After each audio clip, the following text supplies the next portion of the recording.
First thing I wanted to ask about was last week Dark Horse announced the Criminal Macabre in 30 Days Nights crossover.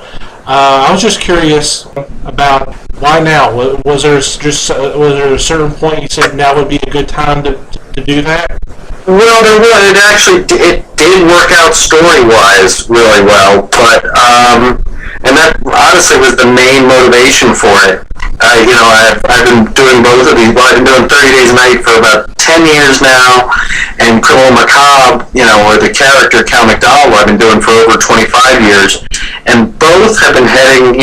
Cal McDonald's been heading in this direction where there's been this building, rising force among the monsters, starting a war with him, and then on the other side, just coincidentally, I was writing 30 Days a Night that the vampires are building up an intolerance of humankind, and they're building up a war from the other direction. So it just occurred to me that I should at least try to see if I could get IDW and Dark Horse to work together and do this crossover, and it just worked out at the right time. It was a sort of right time, right place for me. Right. So I brought it up, and they were able to make a deal, and it's happening. So and I know nobody believes me, but this will end. One of the series will end permanently. Mr. Niles, this is Les, and I just want to say I've read the Cal McDonald stuff just about from the beginning and thoroughly enjoyed it. I love that guy. I just love that character, and it's really cool to have them both intersecting now. And I'll tell you the truth. Even I'm curious to see what the outcome's going to be. Well, it would be kind of strange that someone would not know what was going to happen, but that's okay too. Well, I've outlined it up to all 4 issues, but I've written a couple different endings. Oh, good.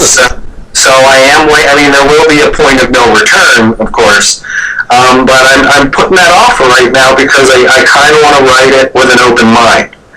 That either one of them could wind up being seriously affected, and like I said, one of them I will end as a result of this.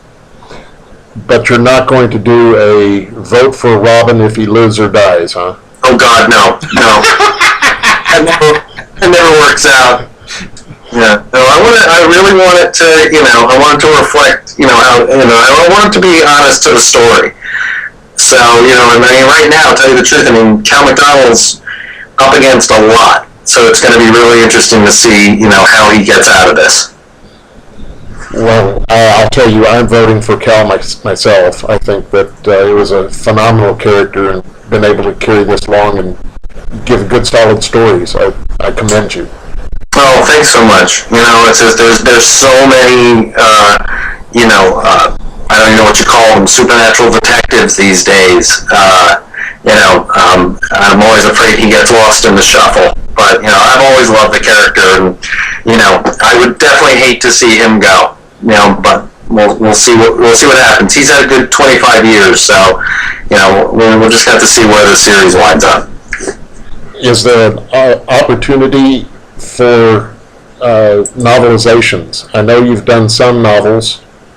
I would love to do more novels with Cal. Right now what I'm trying to get done is, and actually we should be making an announcement about this pretty soon, but Dark Horse is going to be re-releasing the first 3 novels. Oh, good. Cool. So we get those out, and hopefully that will trigger being able to write, some more, because I really do enjoy writing Cal, as prose. Awesome. You're here.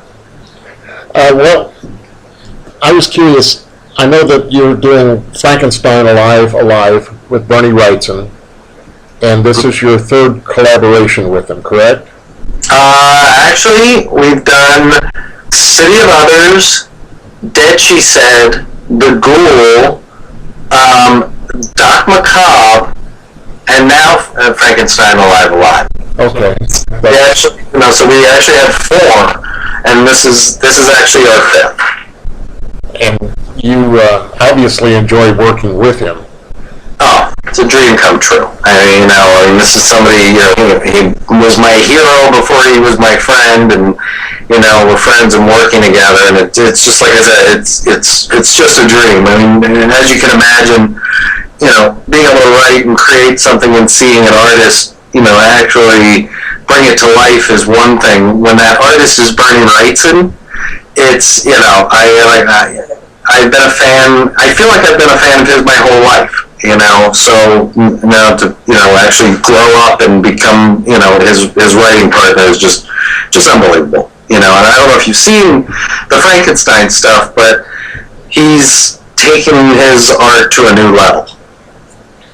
Yes, I have, and you are correct. It is beyond belief in what he's being able to accomplish. Yeah, it's just, I think a lot of people were thinking, because it does happen a lot. You see a lot of older artists, they tend to slow down as they get older. They take, they come up with some shortcuts they've learned over the years. Bernie is literally taking it in the other direction. He's like taking it, I do think that the artwork is, right up there with the stuff he did for the original Illustrated Frankenstein that he's so well known for. Yes. For him, I really believe, sir, that it is a labor of love. Everything he touches is a labor of love. Yeah. Wow. And that's, the one thing we're really asking for people with this is a lot of patience, because this isn't the usual assembly line comics people are used to, and it's going to be hard getting this thing out even on a bi-monthly basis, because it's going to take Bernie as long as it takes him, basically. So, we're asking people, please be patient with us while we get this together. So, but I think it'll always be worth the wait. As long as it's a good product, I'm willing to wait for it. Oh, by far. Yeah. Yeah. I hope most people feel that way. I'm sure you've been paying attention to the social media and kind of the response to what's been going on the last couple of years regarding the two big publishers.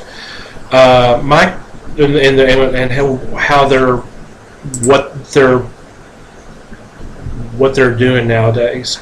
Right. My question is, how should publishers like IDW, Dark Horse, Image, and some of the others, what should they do to take advantage of the dissatisfaction of the readers of those two big companies? Well, really, they have it. They have it. They can do things that that others can't. Which is basically, they can afford to do horror and mystery and science fiction and all these things that I think are just what the big two have. And we really got to stop calling them the big two, because they're really not the case anymore. If anything, and it's not. What Marvel and DC do is just fine, but it's the equivalent of, it's only superheroes, right? And we've more or less learned now that the general public, as in new readers, they'll spend $1 billion in the box office, seeing the Avengers, but that just doesn't translate to comic book sales. So, I feel like Dark Horse, IDW, Company, and Image in many ways is already, is doing this, by pursue other types of comics and try to get them outside the comic industry. Right now, Walking Dead is doing more for the comic industry than just about anything out there. Just in that it has a popular following, it's got people outside the comic industry interested in it, and that's what we need. We've been trapped inside this bubble for quite a long time now, and it's shrinking on us, and we have to figure out how to bring new readers in. And I really just don't feel, Marvel, DC have what, they don't have what people want. But Image, and they can, I think, and it's still this whole thing about we've got to show, people that all we're talking about is the combination of words and pictures. there's no reason at all that comics should have this reputation of just being for little boys. And that's I blame that completely on, Marvel and DC for perpetuating this idea that comics are only about men in leotards punching each other. It's incredibly limiting. It's an amazing medium that, I think, it's absolutely a shame that we just don't have more readers. And I just feel like, it's going to be companies like Image, IDW, Dark Horse that can make the material, that can make a Western and put it out there, because they don't have to worry about, quite the same things as Marvel and DC do, which is just, Marvel and DC, they just have to keep these IP, keep these characters going so they can make them into movies. They're not really that interested in new readers. So, I have a lot of hope right now for what the indies are up to, and I really hope we manage to break out of this thing. You have my vote there, too. Yeah. Well, that's actually something we discussed in one of our webcasts last year about the other genres, including, war and westerns and mysteries and horror, of course. Science fiction. Yeah. Boggles my mind that that science fiction doesn't have a huge presence in comic books. In America, by the way. I mean, in Europe and places like that, they're a lot more popular. But it just makes no sense to me that there's just not more genres represented here. And, I think that would go a long way towards convincing people that comics aren't just for kids, that it's not just kiddie stuff. Yeah. But looking the other way, sir, the comics today are so based for 30 to 50-year-old males. Oh, yeah. And that's, to me, is a sad thing, because I am a proponent of getting kids to read, and comic books is the easiest thing to get a kid to start reading than anything I've ever found. Yeah. I know we had primers in school, but they just gave you basic knowledge of words, but the comics just opened up a whole new world to me as a child. Me too. I mean, unfortunately, I started with creepy and eerie, when I was way too young. But yeah, that opportunity should at least be there.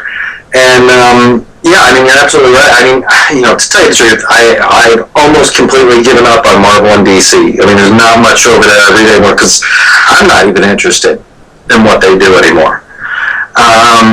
But it seems like, yeah, I mean, not making comic books for kids is just a crime, because it's like you said, it's just a natural. So, it's kind of sad to hear that they're moving away from that. I kind of had hoped that they would at least keep that going. But, yeah, it's really tough times right now, and people are, everybody's scrambling trying to figure out how to sell everything, what we can sell online and digital and this. It just seems like ignoring kids is just not very smart either, It's a little different for me. I've written for kids intentionally 2 or 3 times. I've done kid stuff, but for the most part, I just assume I'm doing stuff for adults. Because I do horror mainly.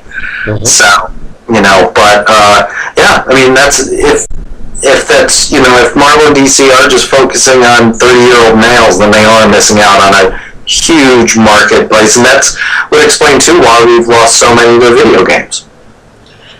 And if I may, I'm going to expand on that. When I was a kid, it was considered TV was a babysitter. And now it looks like digital is a babysitter. Yeah. I have seen too many children sitting there with their fathers or mothers' iPads or iPhones or something, playing something or looking up something. Yeah. Maybe even reading a comic book online rather than a physical copy. Yeah. And I'm a big proponent of having something physical in my hand so I can turn a page.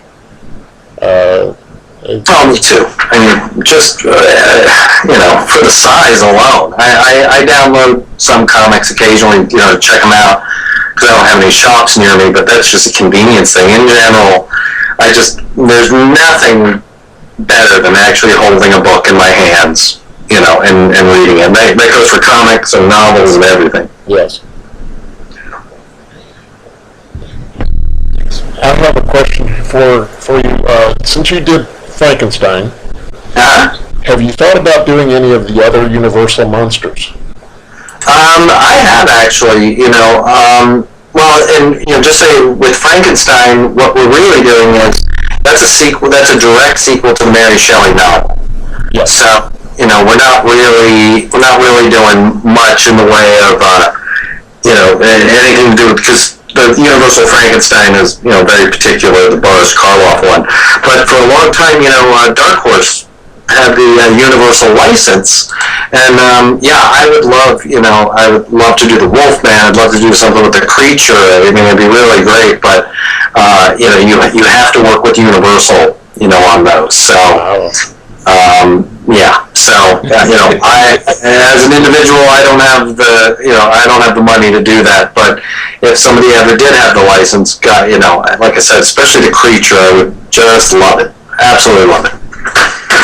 Well, if I come across the money, I would love to get you to do the Creature myself. That is one of my favorites. Yeah, me too. Well, that was Art Adams did a great adaptation of that. God, is that 20 years now for Dark Horse? Those two, yes. Yeah, he did. I remember they actually did a whole batch of them, and that was the one that really stuck out. Creature and the Wolfman would be really fun to do something with. Kind of going back to what you were saying regarding Marvel and DC. So you, I'm not even sure if you even did anything for Marvel. Did you? I know you did. I've done a couple things. I did I did a one shot for the Marvel Monsters, and I think one issue of Marvel Avengers actually for kids. Just did the FF the first time they met the Hulk. Okay. But that's really it. It's just I don't know what the deal is over there anymore. I'd rather not. I'm much more comfortable in doing creator owned. Okay, that you pretty much answered my question before I asked it. So that's okay. I did really enjoy your handling of the Creeper. Thanks. That was great. I know Les enjoyed Simon Dark too. Yes, very much so. Oh yeah, well Simon Dark is technically a creator-owned character, and I am trying to do something else with him. But DC does have a hold on him, so I don't know what's in the future for him. The Creeper was really fun. That was because I had some very specific sort of marching orders I had to go on that, which was when I sat down to do it, I was just going to do the Ditko Creeper. And then, then somebody explained to me that there had been a sort of a newer incarnation of the character in the Batman Adventures, the cartoon series, that involved the Joker. So, I actually, with DC's guidance, I actually went up combining the two into one. But yeah, I really enjoyed that character, and wound up having a lot of fun with that. And then, for Simon Dark, the fun of that was creating a character that lived in Gotham and then never had Batman show up once. Yes. Which I know drove some readers really crazy, but I never had any intention of having Batman appear in that book. I just wanted, I like the mystique of Gotham City. It kind of came with a fully loaded city, and everybody just had all this expectations. But, my whole point of that sort of was, this Simon lived in 1-2 square block area, pretty much. And, Batman can't be everywhere at once. So that's why there's room for other heroes there, and why, Simon just had this sort of, his little neighborhood that he protected, and that's it. So, but no idea what's going to happen. Last time I spoke to Jeff Johns, and he said he was interested in doing something with Simon, but I haven't heard anything since. Well, I look forward to something. Yeah, I'd love it. And that's another. Simon is even another riff on Frankenstein. you know? Yes. Which I really wanted to do, like, sort of, you know, without calling it Teenage Frankenstein. That's really where the idea started. You know, was, you know, but to have a creature who was completely unaware of his creation, I thought would be really interesting, because, you know, Frankenstein monster is well aware where he comes from, and it's a big part of what he is. Well, I thought it was pretty dynamic. I thought it was a different take, and like you said, Gotham is big enough that it's got enough room for other characters. Just like New York City does for the Marvel characters. I mean, exactly. They're like Starbucks there. They're almost on every corner. Oh, right. You know, that's when, you know, because I grew up on Marvel in the 60s and 70s, and that was my favorite part about, one of my favorite things about Marvel was just that sense. I know there would be issues of Spider-Man or where he'd be swinging and then Thor would fly by overhead. You know, and I kind of love that idea that, you know, they kind of exist in the same world, but they're not always working together. Yeah. Yeah. Let me ask you this. I know this is a tired question, but was there any artist or writer that intrigued you most, that you felt you were patterning yourself after? I don't know about patterning myself. You know, if the one writer that I always cite as being the most influential for me was really Richard Matheson. You know, he had because I never really went for the big gothic horror stuff, and Matheson always, you know, he was kind of the first one to sort of do that thing that, you know, Spielberg's been attributed for, and Stephen King has sort of taken the credit for doing, but it was really Matheson, which was, you know, Matheson set full-blown horror stories right in suburban neighborhoods. You know, he was the first one to sort of add that sort of, like, you know, the monster could live next door to you. You know, because for a long time, like that, you know, horror lived very safely in Gothic mansions and, you know, in these sort of exotic locations where you always had that sort of, you know, a little bit of a safety net, really, because, you know, I was never going to wind up in a Gothic, you know, castle in Romania. It just wasn't going to happen. But, you know, he wound up taking something like I Am Legend and setting it in a neighborhood that any one of us could be from. And so Richard Matheson, really, and just very plain speaking, very clear, concise writer, doesn't try to show off or do anything fancy, and just tells wonderful stories, you know. And I mean, from I Am Legend to his Twilight Zone episodes, he's one of those writers, people don't even know they know his stories, you know. But, you know, who can't you make a joke with about there's a man on the wing, on the airplane, and they don't know what you're talking about? That's Richard Matheson. Yes. Yeah. You know? And so, yeah, I love him. Did Matheson write The Incredible Shrinking Man? Yes, he did. That's what I was thinking. And see, there's one that I would love to see an adaptation of, too. Yeah, I spoke to Matheson about doing an adaptation, because I did a comic adaptation of I Am Legend in the 80s, or in the early 90s, and you know, it ran 225 pages because I refused to edit out anything. And so I spoke to him about doing the exact same thing for Incredible Shrinking Man, which I think people would actually really love, because the structure of the novel is very different from the Jack Arnold movie. Yes. And so he said yes, but it's actually, I think, was tied up in some movie rights for a few years. So I'm waiting for that to clear up. You know, and if it does, I'd love to do it. Biding your time. Yeah. And understandably so, because that would be a great adaptation. It would be wonderful. And again, I don't think people know how good a novel, you know, that is. You know, again, like I Am Legend, you know, it's been made into a movie 3 times, but it still hasn't been made into a movie, if you know what I'm saying. Yeah. That's true to the book. That is true, yes. Yeah, I mean, until somebody shoots that ending, it's not I Am Legend. Well, and I feel I feel the same way about Planet of the Apes. Sterling's ending was great, but I want the book version instead. Yeah, that's going to be a tough one to get on screen, especially if especially with the apes speaking French. Minor setback. Yeah, just a little. But I agree. And here's another one. People don't realize what a great novel that Planet of the Apes comes from. That it's I love when I just tell people it's it's the same guy who wrote Bridge Over River Kwai. What? They don't believe it, but someday somebody will make it.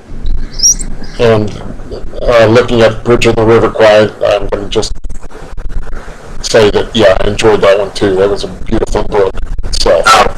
Yeah. I do have a question about characters. Is there a character that you haven't done that you would like to do? I'm going to say an established character, and I'm not just talking Marvel DC. I'm talking across the board. Well, I've had a chance to do a few. I had fun with Batman. I mean, I've always said I want to do the Hulk. But at the same time, I don't think that there's any. Most of these characters are kind of archetypes, and we can figure out ways to tell these stories ourselves. We don't really need those characters anymore. But for a long time, the Hulk was the one I wanted to do. Now I'm just, for the past few years, I'm just perfectly content just doing just doing stuff I create. So I don't really look at other characters as potential work anymore. Okay. Yeah, but the Hulk was always one that I just, I have a huge affection for, but as long as, right now, Marvel, just if it's not related to a movie or an action figure or whatever, there just doesn't seem to be much point in it. So, they're not interested in just good comics anymore. It's got to be linked to some event, movie, pillowcase, Slurpee cup, something that, I'm just not interested in that, Got to be some kind of tie-in. Yeah. So I'm not interested in writing ads for action figures. Well, thank you. I appreciate that. Yes, that is much appreciated. In the meantime, let me ask you: when do you plan on coming to the Dallas Sci-Fi Convention or one of the conventions here in the area? I think I'm doing the Dallas Comic Con with Bernie in October, actually. Good. Awesome. I'm glad to hear that. Yeah, I talked to Mark Walters at Heroes Con, and he was setting it up, and I said, yeah, I'd be really into it. So yeah. Well, and I think that would probably, I'm really not doing very many conventions for a while, so, I'm doing San Diego, and then that one in October, and that's kind of it. Well, I appreciate you setting it aside for us. Oh, sure. Well, Bernie's moved to Texas, so I need to go there so I can see him now. Well, we met him in February. Yes. Oh, yeah? Yeah, and oh man, that was such a great experience. He's such a nice guy. Oh, he's he's the greatest. He really is. And I met you, Mr. Niles, several years ago in Richardson. They were having a convention there. Oh, yeah? And you were at a table, I think on one side was Patricia Arquette. Oh, that was way back. Yeah, that was after she had done Ed Wood. Yeah, that's actually where I met Bernie, believe it or not. Oh. That was the show. That's the show I met him. He was at the same table, but he was further down, if I remember. Yeah, they had us all clustered in an area there, but I had never met him before, and it was there, actually, we met and found out that we were neighbors. We had been living basically a block from each other for about 5 years in LA and had no clue. Wow. So that was the beginning of us working together on a lot of stuff. Well, I'm glad that we could bring you together. Yeah, changed my whole life. Happy to help you out there. I think Ben Templesmith was on the other side of you, and yeah, people were mobbed at that table. It was unbelievable. Yeah, it was great. Yeah, I just got back from Chicago. I was visiting with Ben and we're planning our next thing together. So very excited. Good. Cool. Yeah, we haven't worked together since 30 Days a Night, really. I mean, we did that, and then it just kind of went crazy, and we haven't had a chance to sit and talk for 10 years. So we finally had a chance, and so we're hopefully going to be making some announcements really soon. Awesome. Let me ask you about Bad Planet. Sure. How long a run did that have? It was 6 issues. 6 issue, okay. And there, that's Tom Jane's property. And really what that was Tom coming up to me and, he presented me with the story he had, and I just helped him outline it and script it. Okay. And so I scripted the first 6 years, the 6 issues in the first trade. And I believe Tom is working with Bruce Jones now, actually. Oh, okay. So that's what I heard. So yeah, but I think they're going to continue the series. Did you come up with your question? I can't find it in my notes right now. Sorry about that. No problem.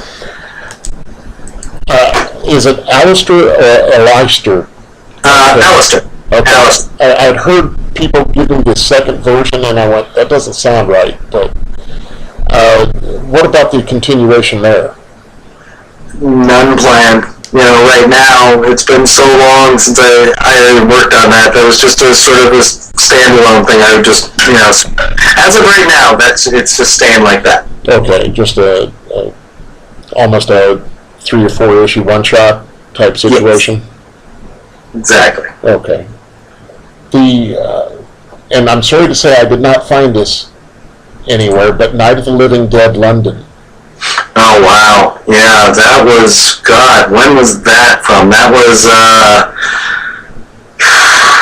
that's late. That's still 80s, I think. I think so. Yeah, that was because I started doing comics when I was really like 19 years old. So I met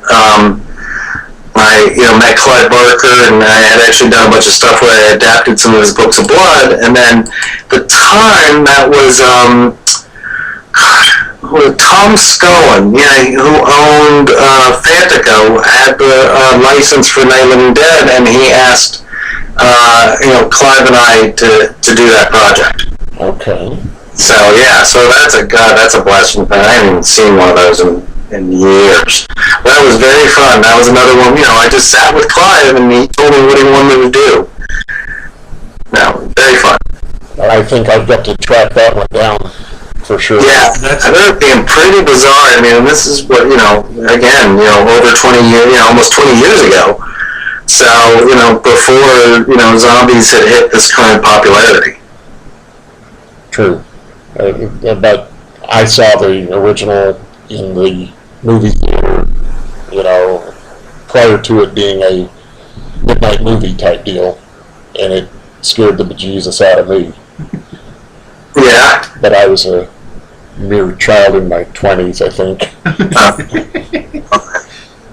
Well, let me ask you, if you were a tree, Mr. Niles, what tree is that? Talking to a guy who lives in the desert. I haven't seen a tree for a year. Are you hoping for the shade, maybe? Well, today I'm going to hit 104 here today. Wow. So we are just trying to stay indoors and stay as cool as possible. I could understand that. Yeah, it's supposed to be in the high 90s here, but we've been having that string also of 103, 104. That's all I have. I think that's it for me too, Mr. Niles. I really appreciate everything. Yes, thank you for the time and the opportunity to talk to you. Oh, absolutely. No problem at all, guys. And I guess I'll be seeing you in October then. Oh, definitely. We will definitely come by and say hi and talk to you. Yeah, we will pester you beyond belief. So. All right. Very cool. Well, I'll be sitting with Bernie, so we'll both talk to you. And if Mr. Wrightson doesn't know a good place to eat, we'll try to find one for you.